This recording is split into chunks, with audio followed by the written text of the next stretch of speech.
Darkcast Network. Come to the dark side of podcasts. We have cookies. Cookies? Me love cookies.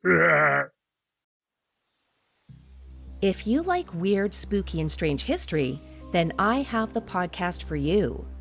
My name is Brenda, and I'm the host of Horrifying History. Are you into the dark side of history? Horrifying History tells you about the side of history that people don't normally talk about. We tell the tales of haunted places, infamous true crimes, the paranormal, and unsolved mysteries, and then we look to history to see where the truth actually lies. Want to get spooky with us?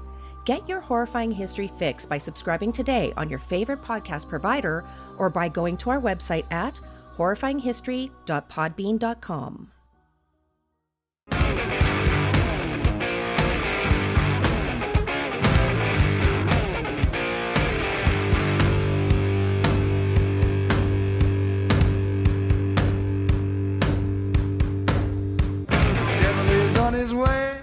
Devil is on his way. Devil is on his way, motherfucker. The devil gonna make you pay. Fall to your knees. Devil is on his way. Fall to your knees. Devil gonna make you pay. Fall to your knees. Devil is on his way. Mountain Murders is an Appalachian true crime podcast. Some content may not be suitable for all listeners. Listener discretion is advised. We say fuck a lot. Hey, y'all. Welcome back to Mountain Murders. I'm Heather. And I'm Dylan. Yes, you are. You are extra Dylan-y today.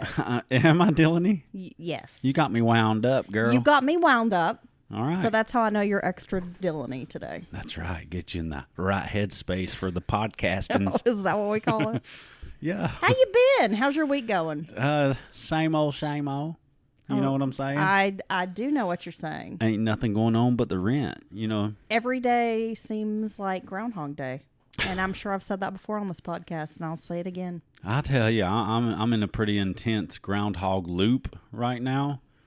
I mean, we gotta find a way to break the cycle. I'm just like, well, we've moved to another state. We have new careers. I don't know what else. What can I do to change? I don't know what to do. We need to spice it up. We need some excitement. Yeah, I'm going to take you to see the thunder from down under or something. We need to sprinkle some spice on it. We do, yeah. You need to sprinkle some spice on it. I'd like to flavor me. You know would? what I'm saying? I don't. Anyway, moving along, Dylan. So Heather's battling not feeling well. I don't know. The last couple of days I felt pretty funky, and you guys know me. I'll just die before I go to the doctor. That's right. I'm not going to pay somebody to diagnose me. I'll show you, HMO. Yeah, exactly. I don't know what's going on. I have a swollen lymph node just on one side of my throat.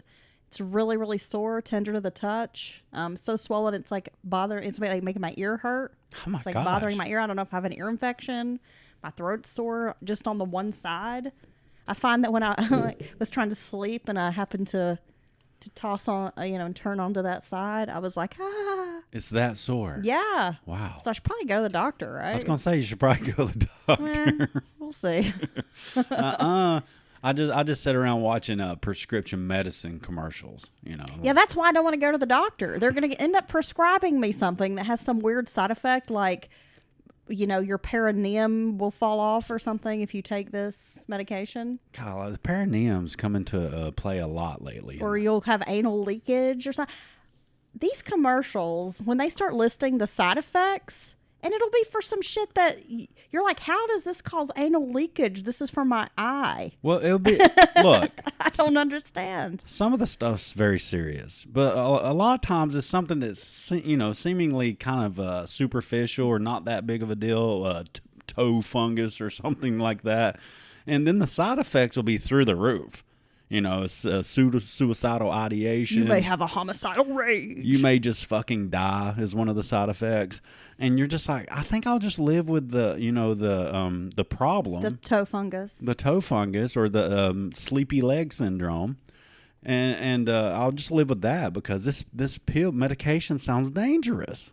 I don't get it. Yeah, I know. Anytime I hear the word perineum, I immediately am turned off by your medication. Perineum and infections in the same sentence. Yeah. I do not want to have an issue down there. Who does? Because I've been through a lot in my life, and I've never had issues with my perineum area. So, I'm just going to keep on doing what I do. And I'm not going to take your medicines. You're not going to let them infect your perineum, huh? So that's why, no, you're not going to, you have no reign over my perineum, sir.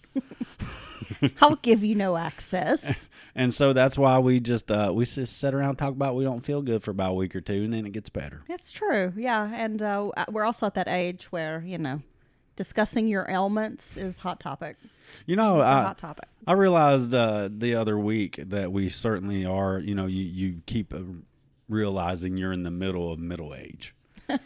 And we went to go to a concert, and I was making, in my youthful days, I would have been like, hey, are we're going to, drink a little bit. Pre-game. Smoke a little. So we're going to whose house are we going to pre-game at? Who's going to drive? All these would be my concerns. And now it is making sure I have water to stay hydrated. You have a water bottle. You have proper hydration. Sunscreen. Comfort is a big concern the entire time. Am I going to be comfortable? And making sure that I took my pre-concert vitamins. You have to have your magnesium. My magnesium. So, yes, certainly, I guess your things change, right? Yeah. And then I want to be back home before, 10 o'clock. So I can go to bed. And it doesn't matter if we're having like a great time. The music's incredible. The acts are incredible. We always about midway thinking about, is our dog okay? Is the dog okay? And I'm tired. And we just look at each other and we know. We just give each other the look. Let's just leave. Yeah. You want to just leave? We do that so often. We might do it too often. Like, what is wrong with us? 10:45. We're out, son. It's getting late. We got to break these chains, Dylan. We got to liven things up. Hey, I don't mind sitting on my couch snuggling my wife. I need to spice things up we have to spice our life up a little bit. Okay. I don't know if that means role playing. Ooh. I need you to dress like a mailman who's going to deliver me a package. I'm not sure. But we need to spice our life up just a little bit. Okay. I mean, the only spicy thing we've been doing lately is I've been challenging you to ping pong in the basement. It gets pretty intense down there. We've been having some intense ping pong games. Yeah, we just stand down there and play ping pong while the clothes dry. Yeah. Because we don't want to come back down the stairs to get the clothes later. I know, my knees hurt. The stairs are steep. Oh. Enough of that. Yeah, I know. You tuned in to listen to your parents, bitch, huh? We're welcome to Mountain Murders. We're like that commercial. 6 years in edition. We're becoming our parents, and I do find myself overly concerned with what the weather may be the next day. So I don't ever check the weather. All right, here we are in the studio. Heather has another great case for us. Dylan, this is one of those cases when I first rattled around the thought in my brain. I was bouncing around like that ping pong ball about starting a podcast. This is before I even met you. What? Maybe around the time I met you. Life before Dylan? There was no life before you, baby. That's right. I heard of this case and I was like, wow, that's such a strange and tragic story. This would be interesting, for podcast. So here we are. This is all the way back in like 2018, right? It is. Okay. Are you ready to discuss today's episode? I am. All right. So without further ado, Amber Nicole Robinson had aged out of foster care, turning 18 just after graduating from Santa Rosa Adult School in 2018. Amber had finished school a semester early, which was no small feat considering when she started, she was nearly 2 years behind. Wow. So she was able to play catch up and graduate early. Damn, that sounds like a lot of hard work. Yeah, I think that speaks maybe to Amber's character, and it's a testament to this young woman's strength and ability to set her mind to something and accomplish it, right? Because that's not easy to do. Well, no, you're already behind. Catch up like that. Yeah, so you're already behind and trying to catch up, but then to catch up and get ahead, exceed expectations. It's admirable. Amber willingly entered the foster care system so that her younger siblings wouldn't have to go it alone. So, you hear this a lot. You'll have siblings or kin of some type, and they don't want to leave each other behind, or they don't want the other one to go through something. They want to kind of be there to protect them, or they don't want to have a great life knowing they're still stuck in the system. Well, being in the system is no walk in the park, and we've had listeners who've shared their experiences with us, and most of them are not good, right? No. And that has to be really tough as a child. Not only are you entering into the system, which everything's kind of stacked against you, but then you're separated often from your siblings. It's rare that a foster family will take in like 3 or 4 kids into the home. Well, yeah, that's a tough ask. That's a hard thing to be able to do economically and all that. Amber had experienced a great deal of trauma and neglect in her young life. She was born January 16th of 2000, and she had lived in Texas, Alabama, and Florida. Her father, Shannon, was incarcerated in 2013 for indecency with a child who was 13 years old, and I don't have any information beyond that. I tried to look into the details of that arrest and if there was a trial or whatever. Couldn't find a whole lot, but all I'm saying is Amber would have been 13 in 2013. So I don't know if she was the victim. Oh, wow. Yeah. I mean, we can only speculate. But he's a registered sex offender and is a lifelong registered sex offender. See, short of a false accusation, which unfortunately does happen sometimes, someone to be accused of something like this, there's no way to explain that away. You know what I mean? There's no light to put that, no matter the circumstance. A charge like that is always going to be something pretty fucked up. Well, according to Amber's grandfather, Amber's mother struggled with substance abuse issues. Amber had 2 sisters and a brother, and the children led seriously troubled lives due to their parents. When Amber was in the 8th grade, she lived with her maternal grandfather, Andrew Tyson, in Alabama. Andrew, he's an artist, a photographer, and a pretty interesting fella. Like, there's some of his work online. You can check it out. And he introduced Amber to creative arts. He described Amber as having a real talent for art, like, what he called like a light years above where he was when he first started. Like, she just had a natural talent and really took to, creative arts, painting, drawing, that type of stuff. Nice. After living with him for a school year, Amber decided to return to Florida to live with her mother, and it's from there that she ended up in the foster care system. Amy Elliott met Amber when she worked at a group home in Florida. At first, Amber was hard to connect with and very guarded. It was through art that Amber began to open up about her life and herself. Eventually, Amber went to live with Amy. As a foster mother, Amy grew to love Amber and wanted to adopt the girl. And at first, Amber was on board with the adoption, but later changed her mind as she didn't want to be legally separated from her siblings. Now, do you think that's it's such a tough situation to be in. I've never been in the system like this, and I've always in my life thought that was such a terrible, hard thing, even in the best of circumstances. And unfortunately, a lot of times, like you said, it's you hear about people's negative experiences in group homes. And there are some wonderful foster parents out there, and positive experiences do happen. Sadly, it seems like we hear more about the negative experiences. Well, I think that's one of those things like with cop interactions. You have thousands and thousands of them happen every day, and you hear about the bad ones, And there's tons of great foster. I've known of people who open their homes up to, just kid after kid over the years and make positive impacts and help these children.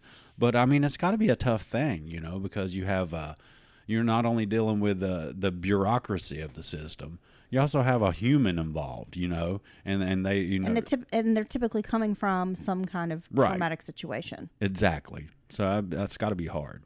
In 2017, Amber sent an email to her grandfather, and she said, quote, "Trust me, I don't want my life to be like this forever. I want to be happy. I want to be something and have kids and make their childhood better than mine has been. And that will happen. Life can be so great if you let it be."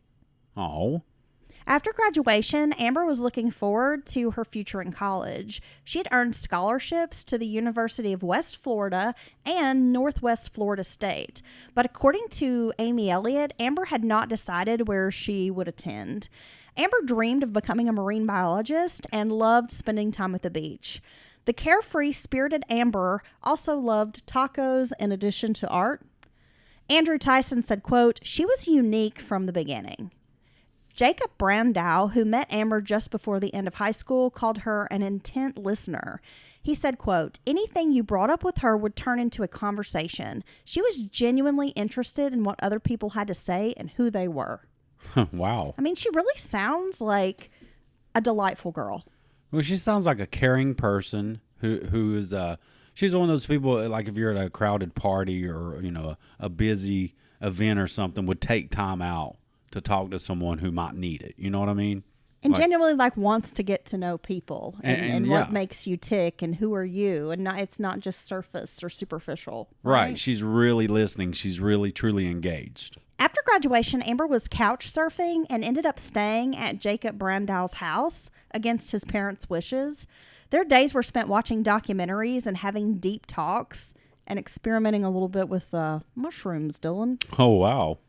Amber shared that her plans, she wanted to be a solo traveler, and she wanted to attend the Rainbow Gathering, which was held in Georgia that year. Brandow was skeptical at first. Amber was naive with a trusting nature, but she assured him, quote, "At Rainbow, you meet good people." Yeah, and that's probably true for the most part, but you know how that goes. Well, we're going to talk a little bit more about that. Jacob bought her a pair of Vans for the journey. Another friend outfitted Amber with a tent and some camping gear. Amber posted on various Rainbow social media groups and forums in the weeks leading up to the event. She sought information about traveling alone, safety tips, and asked for advice and support from other women. On June 18th of 2018, she posted, "I can't wait to meet so many amazing people at Rainbow. I'm excited to come home." Now, the first Rainbow Gathering was held in Colorado in 1972, influenced by the counterculture movement of the 1960s and rock festivals of the 1970s. Rainbow calls itself a revitalization movement with philosophies rooted in utopian ideas. The attendees are often described as flower children and hippies. Yeah, sounds like a good time. Rainbow is touted as a free, non-commercial gathering. Using money to buy or sell anything at Rainbow is considered taboo.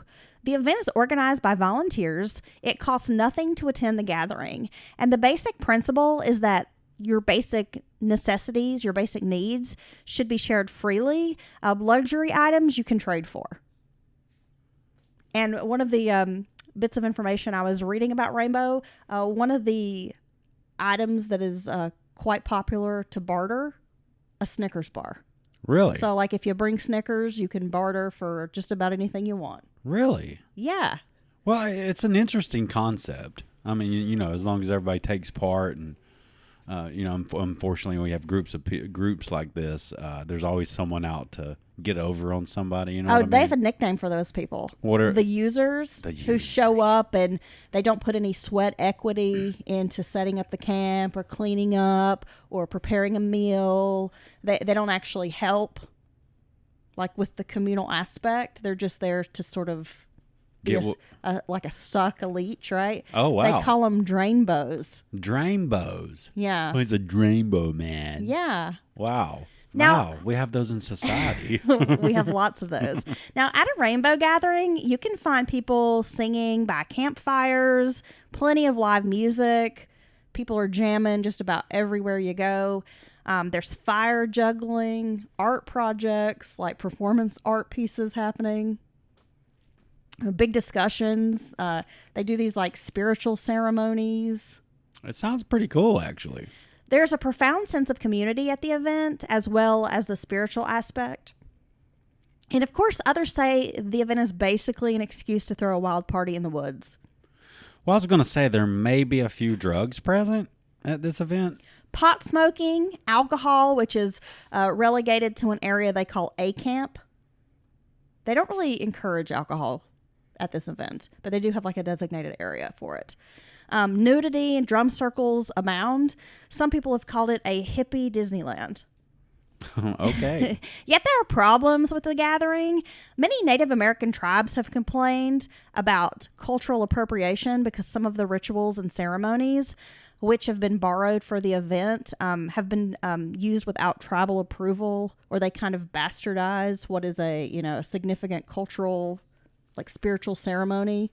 Well, I mean, there's that fine line between flattery and kind of just, using someone's culture. And in this day and age, I don't guess there's much room for flattery.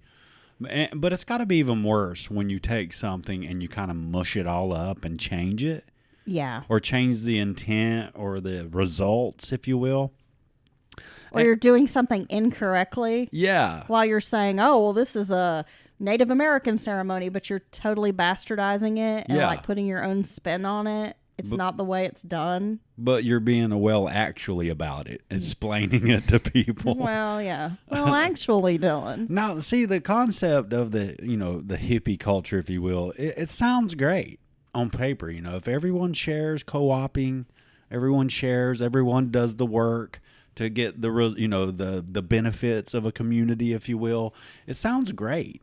I mean, I think it does. I would live in I've thought to myself, I would live somewhere where you put in the work too, but you get to benefit from the gardens and I the would chickens. as well. Now, my only issue with that is that it tends to come with a lot of times with some sort of religious teaching.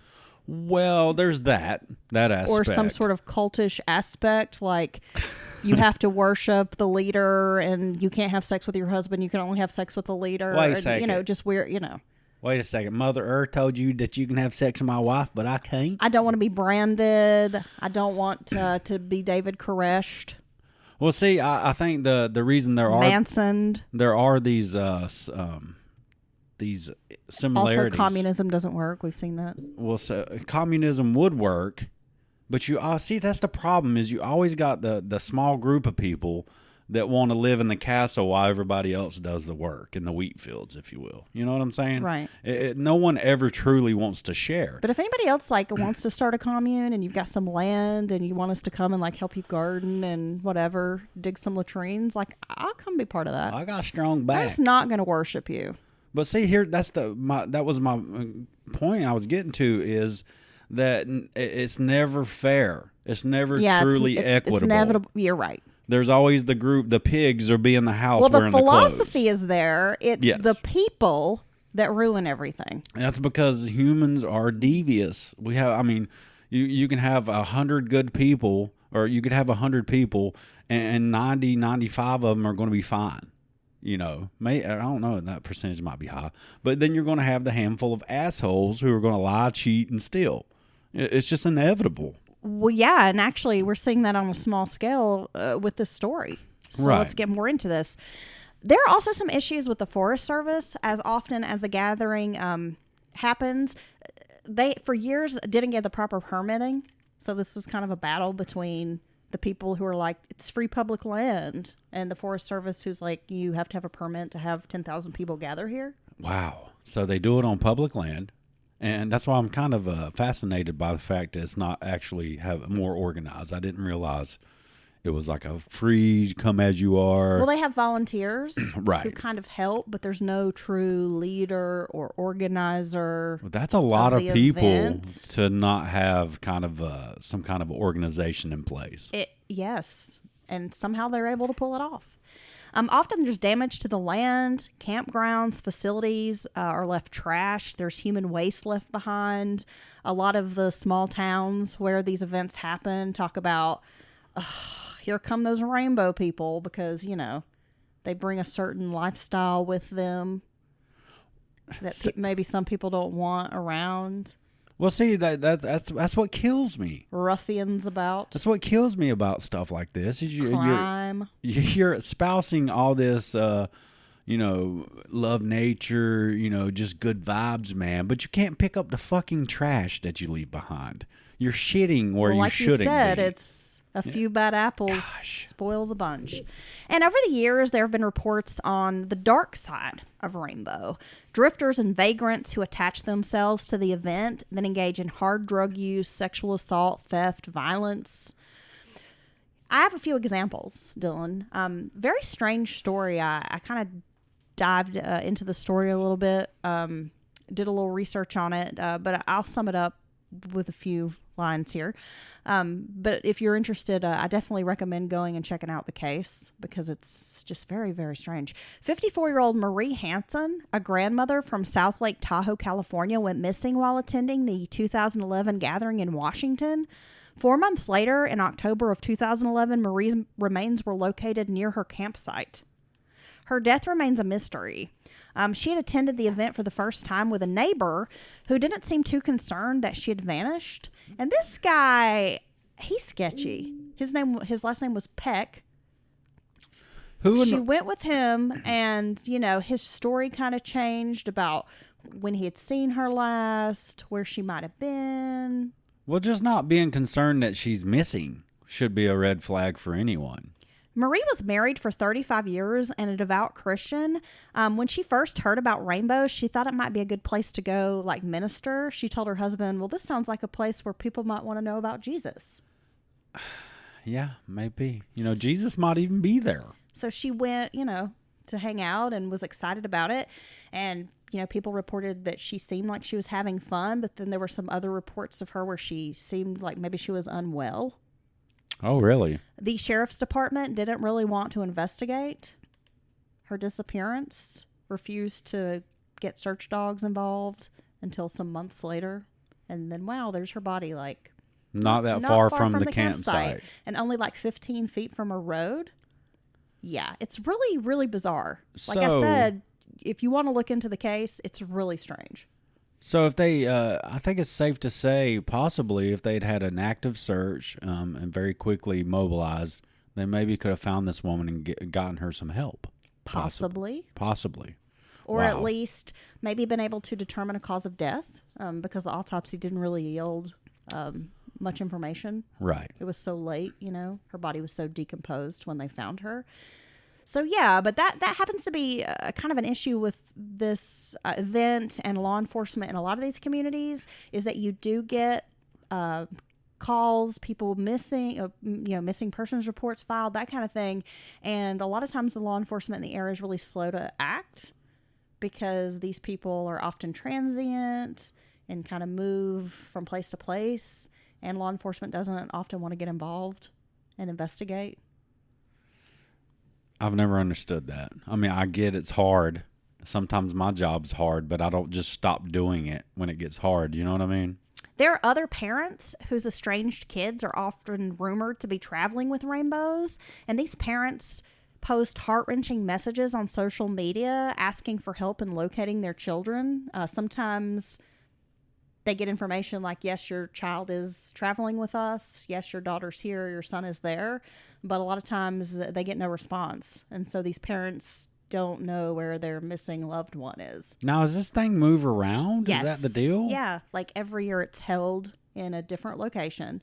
And it seems like there are some sort of like subsets of it. Like like they may have the main event, but then there might be like a smaller kind of gathering someplace else, and that these people kind of travel, these like groups of rainbows are transient and they travel from like event to event until the weather turns cold, and then they have to, find something else to do because, everywhere they go, their needs are met. I mean, they're camping, they're being fed. It sounds pretty hardcore. It's like a perpetual festival. Does that appeal to you at all or no? No, and I've been to many festivals over the small festivals, 5,000 or less usually people.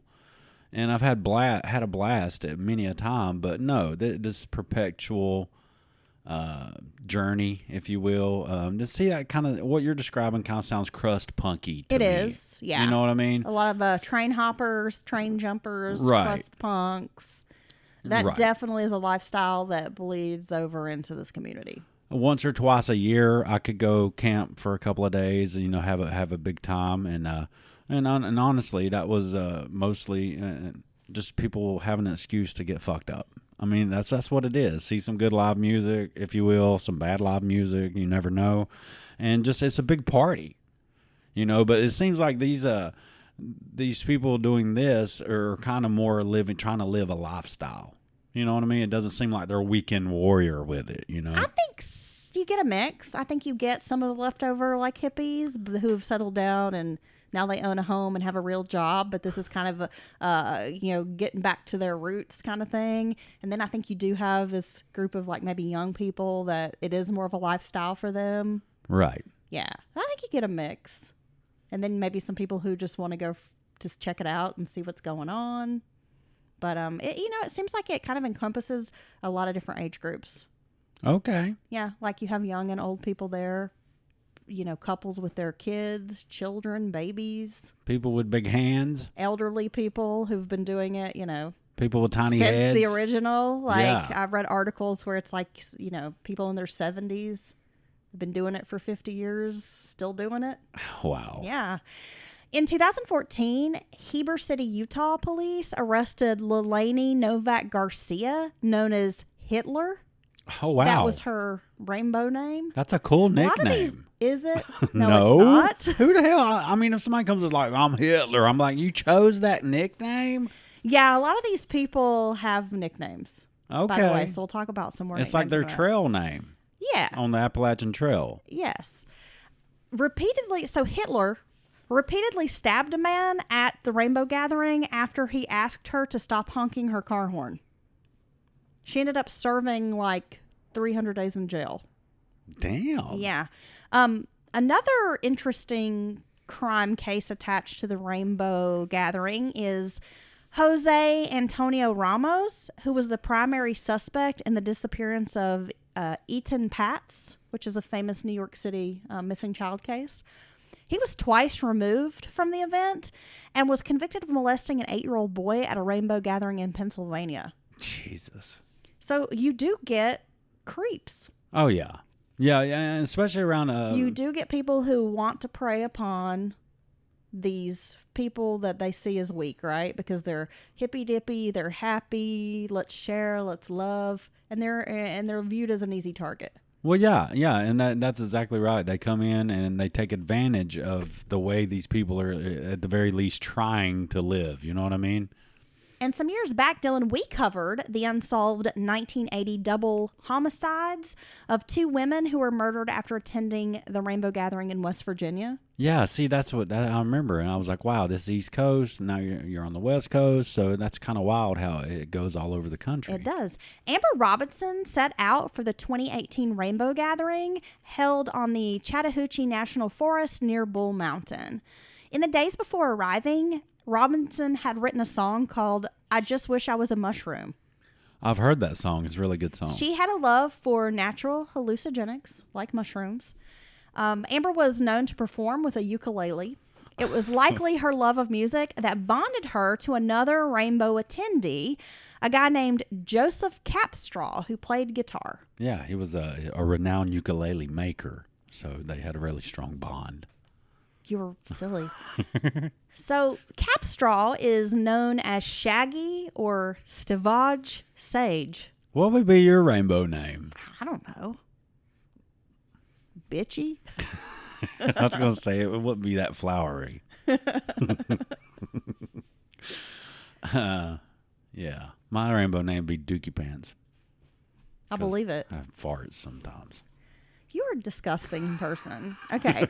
Oh, in person? Just Or you're just trying to tell the listeners like, wow, he might be okay to listen to sometimes. no, but he's disgusting in person. in the trust me. studio, I'm not. I smell fine right now. Well, those shoes you had on earlier didn't. Oh, don't you dare. You're making fun of my gym shoes? Yeah. I think I got to retire those. You need to wash them things. I don't wash them. It won't go away. It's strong. Ew. Yeah. See? So my rainbow name would be Look. Dylan Sourfeet. I do not choose heterosexuality, okay? It chose me. Dylan Now- Sourfeet's coming about. That's a good one. You Yeah. could be the sour feet kid. Yeah. Yeah. Okay, so known as Shaggy or Stivage Sage, which is a strange name, Capstraw grew up in Florida as well, just like Amber. His life was too riddled with turbulence. Capstraw spent the majority of his childhood homeless and living in cars. He, at one point, told the press, quote, "I was always in a car as a kid." His mother was a drug addict who often tasked her young son with procuring heroin, crack, and meth for her. Like, she would send him into drug houses to buy drugs. What? Yeah. Who sends a kid into a trap house? A piece of shit, Dylan. Damn. I don't know. I'd be like, you go get the dope, Ma. I'm sick of getting your dope. I'm trying to watch Scooby-Doo on the neighbor's TV through the window. He was sexually abused by a stepfather, and by the time Capstraw was 14, he was living on the streets, basically, alone, taking care of himself. 17-year-old Isabel Stevenson met Shaggy at a party around this time. He was being really rude to some other guests, and Stevenson felt sorry for him and thought maybe he was struggling with some personal problems, so she offered to lend him an ear. Okay. And it turns out, things were kind of shitty for him. But that connection kind of led to a 3-year relationship between the pair. Despite being involved, Isabel said she knew very little about Shaggy. When she finally learned that his real name was Joseph, he warned her not to call him that. Like, no one was allowed to call him by his birth name. You'll call me Shaggy. And although Isabel knew of his troubled past, Joseph never once really opened up about it. All she knew was, he had had a fucked up life. But he didn't elaborate. See, that's what's wild about meeting someone like this. And you're just meeting them, and they don't have... You're not me... so in the normal day, in normal life, if you will, you meet someone, you inevitably... typically get to know them, but you also get to know people that know them. Yeah. And so through those people, you kind of maybe get to know more about them, even if there's stuff that person doesn't really want to share or open up about. Their friends might be like, well, he had a tough life growing up, or his mom did this to him. You kind of pick up these little tidbits. Right. But when you're traveling like this or in this situation, you're only getting what they tell you, period. Yes. And it could be true. And they're not the best. Sometimes those people are not the best historians, and they're not reliable narrators, right? Yeah, yes, exactly. When he was 14, that's around the time that they met, right? She knew he was homeless, and she considered him kind of a crust punk train jumper kid. She knew he earned money by busking, which is playing music on the streets. So he was like a street performer, playing guitar, singing. Gosh, I don't know what my busking skill would be. I can't play any instruments, and I can't tap dance like you. I think I'd be an orator. I would just be talking about things, loudly on the street corner. I'd be like, you give me $1, I'll shut up. Yeah, Dylan, you could probably profit off your oral skills. You think so? Oh, thanks. Yeah. I could. I know I could. Shit, I'll be living in a mansion. If I put this thing to work. Okay, slut. I got a slutty mouth. Have you slut-shamed your husband today? I got a slutty mouth. You do. Shut your slutty mouth. Now, Stevenson described Capstraw as mean and abusive when he would drink alcohol. During arguments, he turned physically violent, often choking her. She said, he wanted to kill me. Gosh, these are red flags, man. This is a person you need to get away from. So Amber seemed to have a great time at the Rainbow Gathering. She texted her friend Jacob Brandow to say the event was, quote, awesome, that she had gotten real dirty in the woods and swam naked in a waterfall. Oh, wow. By the time Amber decided to leave the Rainbow Gathering, she had met Shaggy and planned to leave with him. And there were some participants who were worried that he might be capable of hurting someone, yet no one offered to warn Amber. No one pulled her aside and said, hey, you're a solo traveler, you're a single gal, maybe you shouldn't go off with this guy. Well, yeah, it might not be the best road companion.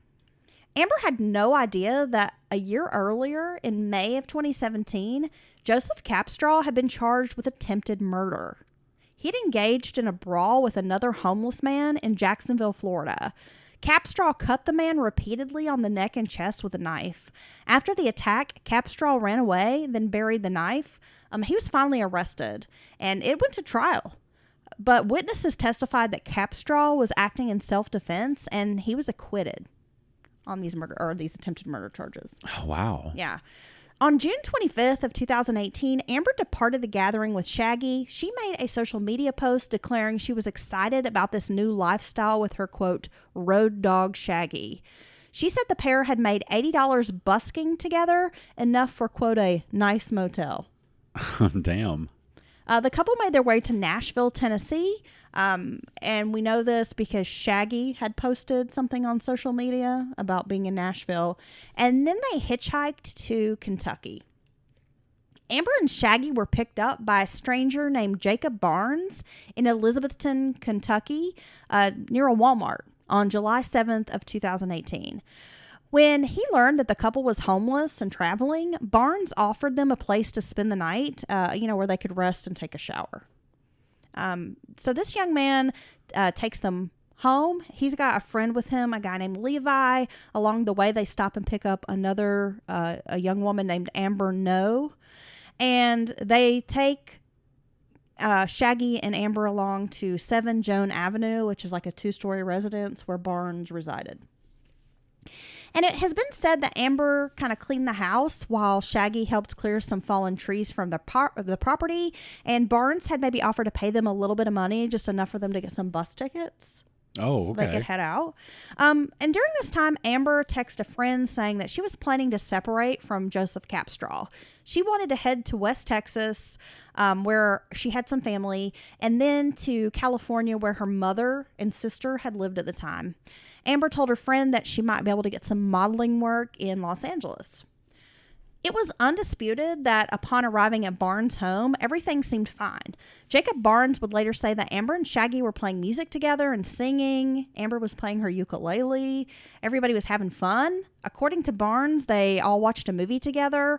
And sometime during the evening, Amber No, Barnes' friend, wanted to buy heroin. Hey, you know what? I was just thinking we should go get some heroin. What would you?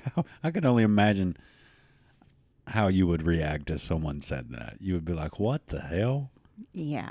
You're not gonna do that. So Barnes, Levi, and Amber No drive to Louisville, Kentucky, and they're gone for about 2 hours to go get some heroin. Well, yeah, you got to go to where the heroin's at, you know. Well, they leave Joseph, Shaggy, and Amber behind at the house. They think everything's fine. Just leave them there.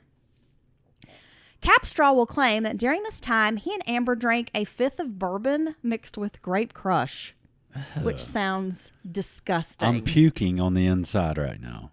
That Ew. sounds now, like... I do love a good grape drink. I don't mind a nice bourbon and a good grape drink, but I've never in my life wanted to put those two things together. I don't prefer bourbon, and I don't want to have said bourbon with a grape drink.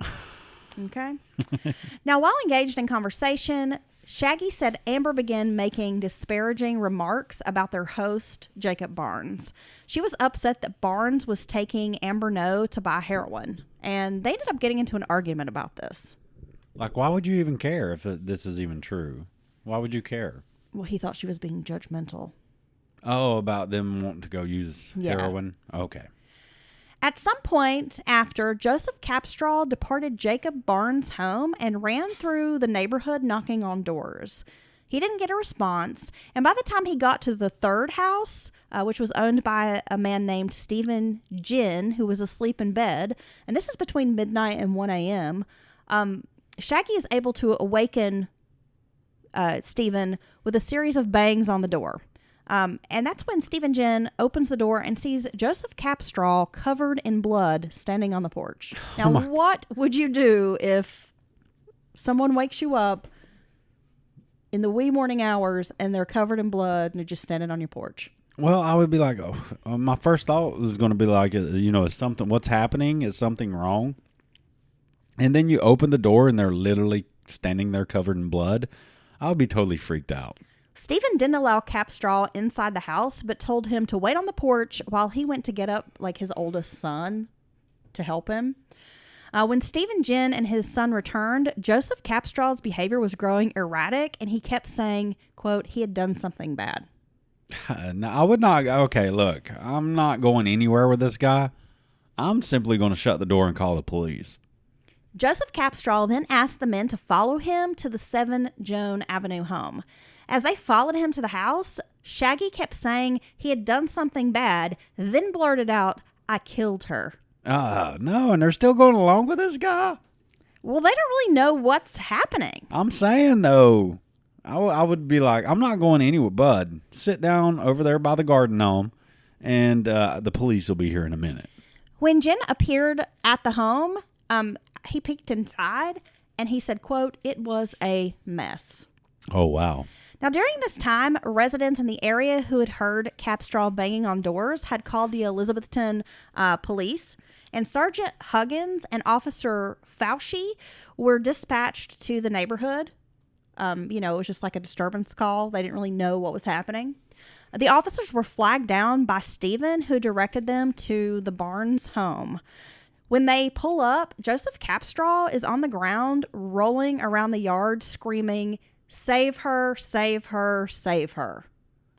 Officers observed Capstraw was covered in blood, sweating profusely, and again, he is behaving erratically. He kept screaming and just couldn't be still. Like, the officers described that he just was like constantly moving and in motion and like jumping around and like a, hyperactive little kid or something. So he's totally unhinged. Yeah.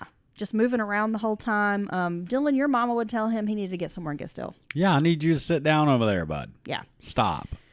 Shaggy was detained by the officers who asked him what had happened. That's when Shaggy told law enforcement that he had been inside the house with Amber Robinson. During an argument, Amber had attacked him with a knife. He had blacked out, and when he came to, the young woman was dead.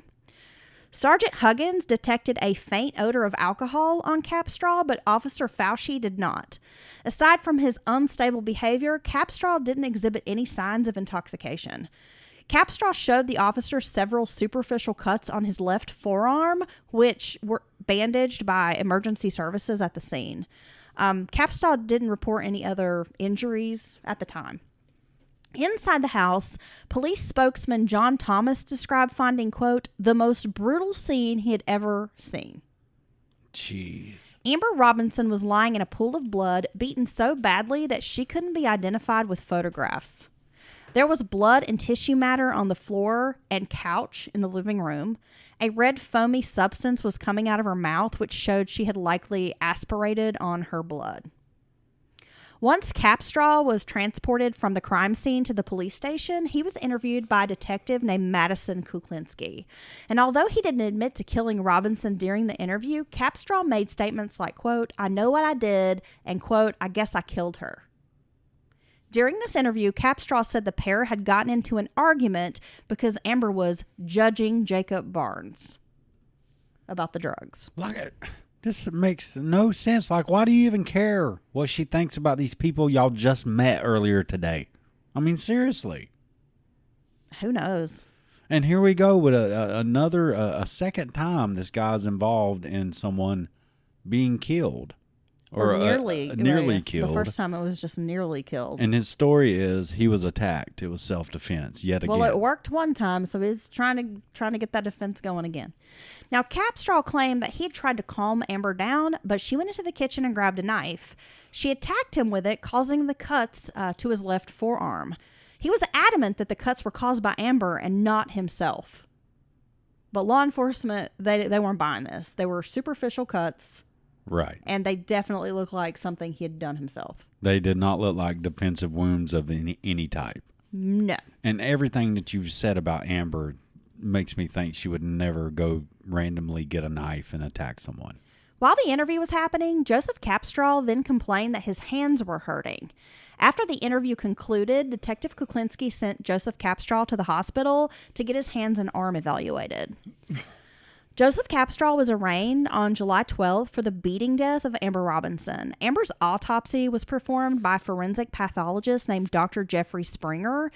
And Dylan, this is so disturbing and it's going to be really graphic, but I think we need to talk about it. I think listeners need to understand the level of violence that was perpetuated against this young girl. Oh, my God. This poor young woman, because it is horrible. And if this kind of thing you can't handle, you might want to skip forward a few minutes because it's bad. It's rough.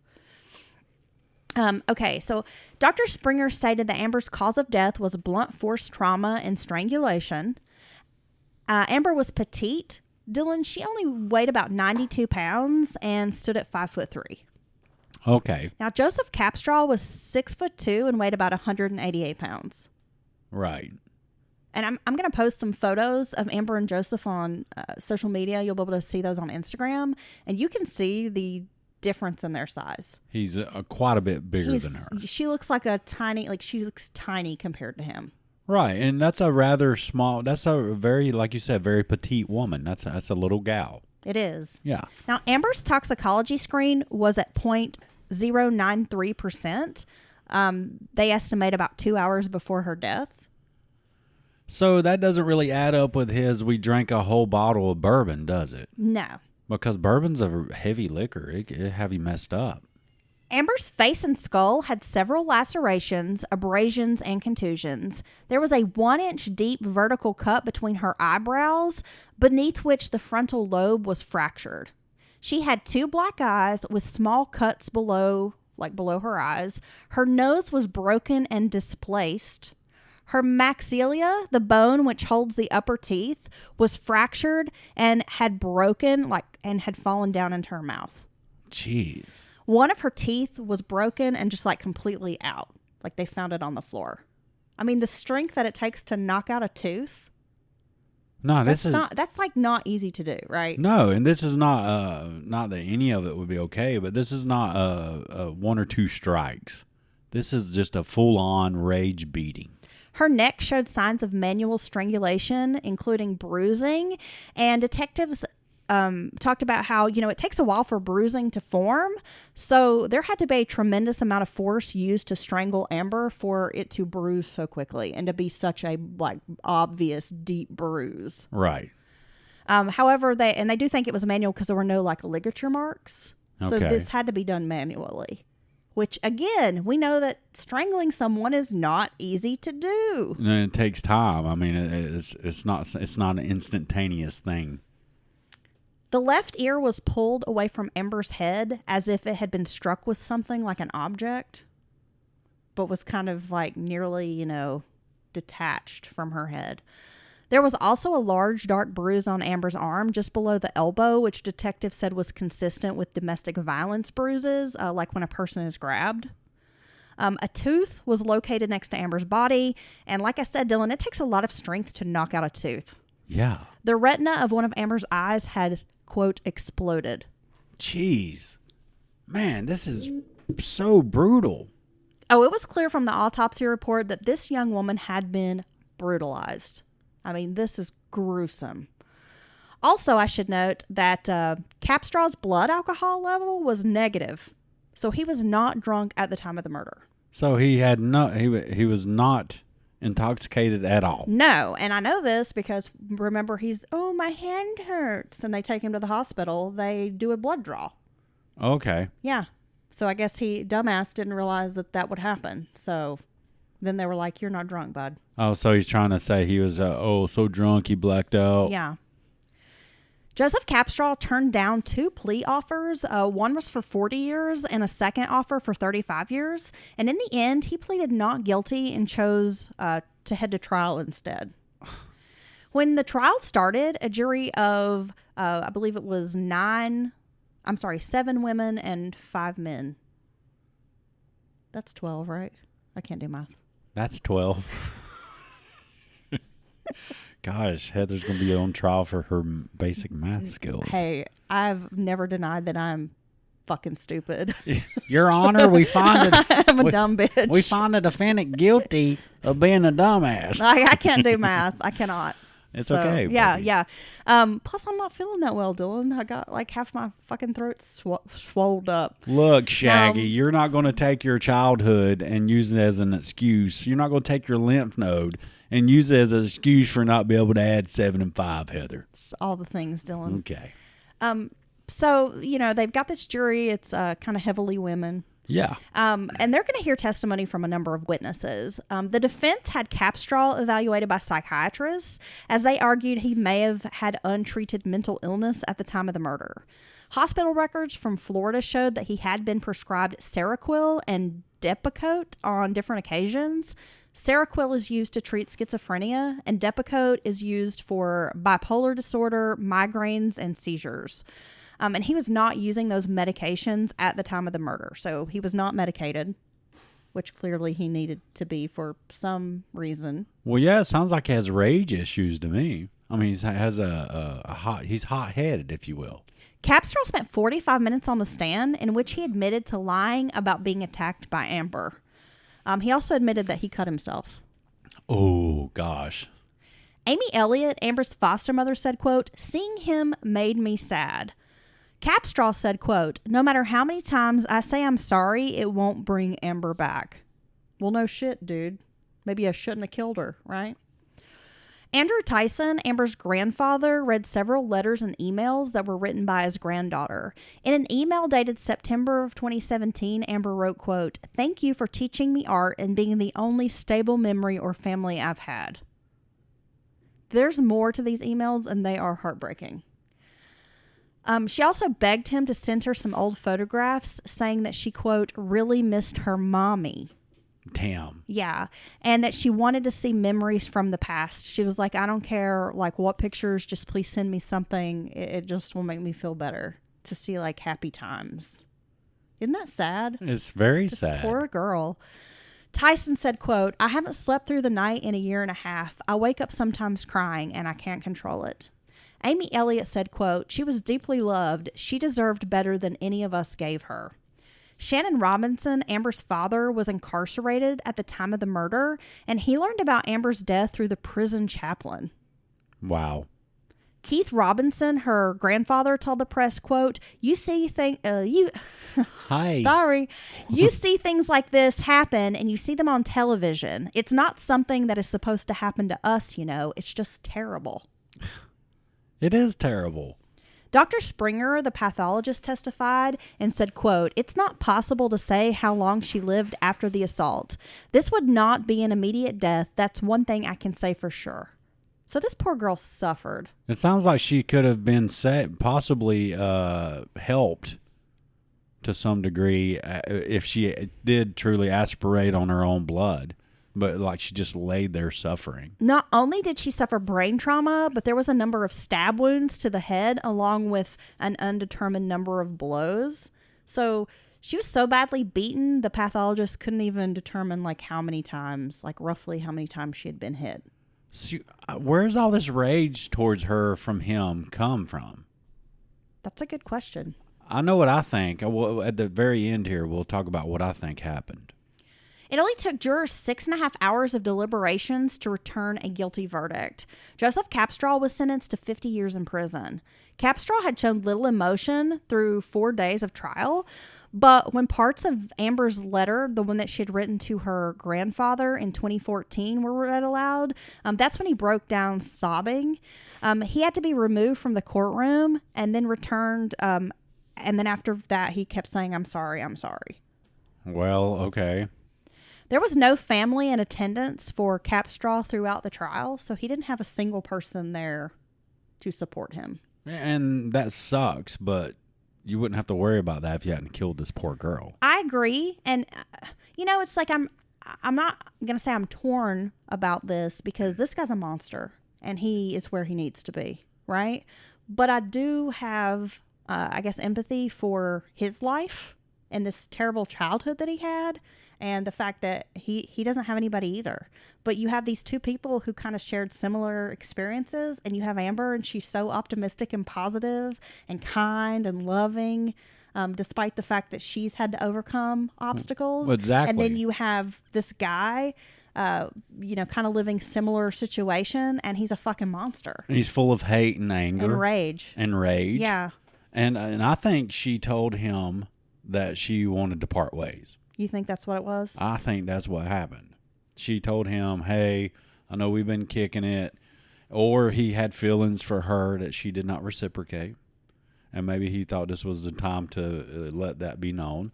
But I think possibly she told him she was ready to part ways, and she had her own agenda. I think that makes sense. She wanted to go her own direction, but I'm still kind of confused about the rage towards her. Unless he has some kind of rage towards women in general because of the... Well, it sounds like he just has rage toward everyone. Well, yeah, there's that. Well, I mean, he's assaulted ex-girlfriend. Right. So he obviously, is not above domestic violence toward an intimate partner.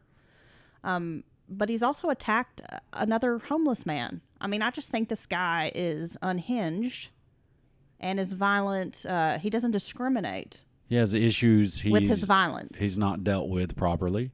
And, yeah. Has like a hair trigger temper and Right. just fucking snaps, maybe over the slightest thing. I mean, he's clearly a danger to himself and others, right?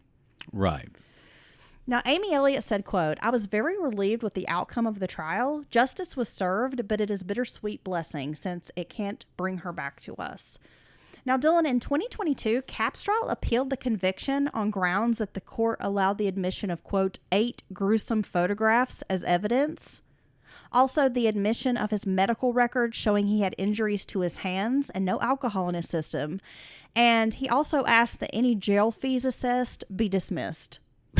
So he has problems with the pictures of what he did to this poor girl being shown in court. And also the facts, the evidence that proves he was not intoxicated, he was not blackout drunk. These are all relevant. These are very relevant pieces of evidence. And I'm sorry that made you feel bad, or you felt like that prejudiced the jury, if you will. Yeah, well, But don't fuck fucking you. murder somebody, Don't right? beat some poor little 90-pound chick, man. This little young Tiny girl, thing. little tiny thing, who's probably done nothing but let you lean on her emotionally and stuff, and try to keep you positive. She sounds like one of those people who's always trying to make other people feel positive, Right. and good, because that's just how she is. And you just turn on her. And y'all have traveled. She's been out and about traveling like this, which she trusts you. she trusts you. She's trusted you. And you do her like that? What a piece of shit. Well, the Kentucky State Supreme Court agrees with you, Dylan, and they upheld the conviction, but they did vacate the jail fees. The Supreme Court disagreed with the assertion that his medical records shouldn't have been introduced as evidence. Now, his defense claimed that Capstraw was so intoxicated that he blacked out, and these records proved otherwise. Yeah. So the court's like, nope, Yes. these are allowed. What? If you're saying the guy was so drunk he blacked out, and then there's medical records that prove that he was not intoxicated at all, what are you going to do? I mean, how could you not expect them to want to introduce that evidence that directly conflicts with your theory of events? It's not like it's made up. It's not somebody saying. I mean, I could see it if it was testimony from a witness saying, "Oh, he didn't drink anything." I mean, I get that, but this is. I mean, come on. Of course, that evidence is going to be brought forth. Joseph Shaggy Capstraw is currently serving his sentence at the Western Kentucky Correctional Complex in Lyon County. I don't think justice has been served. I think justice for a guy like this is to beat him with blunt objects, but we pad the objects just enough to keep them from killing him quickly, so you can literally beat the son of a bitch for hours with these heavy blunt objects and just beat him in his damn face and then finally kill him. He's a piece of shit. He's a piece of shit, and I'm sorry that he had a damn bad childhood Well, that's and the all thing. that. I feel empathy for his childhood, for what he went through, because no child should live like that. No, it's terrible. No child should have to experience abuse. Should have to, be around these substance abuse issues and that kind of lifestyle. Financial instability, all of that. Yeah, it's terrible. Very terrible. But at the same time, I mean, you can't use that as an excuse to just grow up and be a piece of shit and then say, well, I had a bad childhood. No, and that's just someone choosing to be a bad person and using, what happened to them in the past as an excuse. That's all that is. And people use those for an excuse to use substances, to never get their shit together, all that stuff. Which he didn't. I mean, he wanted to live on the streets. He wanted to party and just sort of do whatever he wanted to do. And he didn't want to, be a productive member of society. No. So, he's choosing to live on the fringes and which is fine, but and indulge these issues rather than, try to clean himself up and get some help. I mean, if he's, needs to take these certain medications, there are programs available where he might be able to access these. I mean, it's a choice that he's made. This is where he ends up. And the really sad part of this is that a beautiful, precious life this just very talented, optimistic young woman who had overcome so many obstacles and had such a bright future ahead of her, is snuffed out She was brave too. by this fucking jerk. She's willing to go solo travel and stuff, being this, this little petite woman. And she probably sounds like she had to fierce and loving at the same time, Yeah. not scared of anything. I mean, it takes guts. Right? I don't have the guts At to 18, do that. I would have been terrified No. to take off by myself Yeah. like that. And so, and she just happens to have befriended someone like this who Happens to have a brush with yeah.